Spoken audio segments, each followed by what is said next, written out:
কাল থেকে মাধ্যমিক পরীক্ষা শুরু হচ্ছে শুনলাম। মাধ্যমিক পরীক্ষার নাম শুনে না ভীষণ ভয় করতো।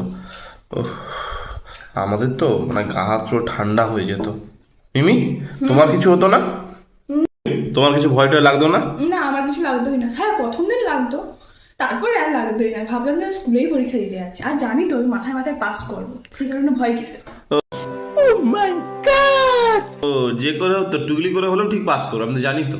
টুকলি করেই নয়, জানতো আমি গড়ে 40 করে পাবো, সেই शाबाश बेटा, बहुत बढ़िया मुन्ना। কারণে আমি হ্যাঁ, ও টুগলি করেই পেতে, ওই জন্যই তোমাকে ভয় ছিল। তুমি না দেখতে যেতে। হুম।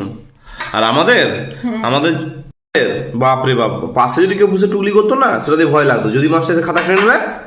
আমি যদি ওই স্কুলের টিচার হতাম না, আগে তোমাকেই ধরতাম। ও, আমাকে ধরে কি করতে? তোমাকে ধরে তোমাকেই পানিশমেন্ট দিতাম। হুম। তুমি যদি ম্যাডাম হতে, আমি নিঘাত ফেল করতাম। এই কেন? তুমি টুগলি করে পাস করছো। বলেন কি? তুমি কি আমার খাতা, আমি তো ঠিক লিখলেও তুমি ভুল করে দিত।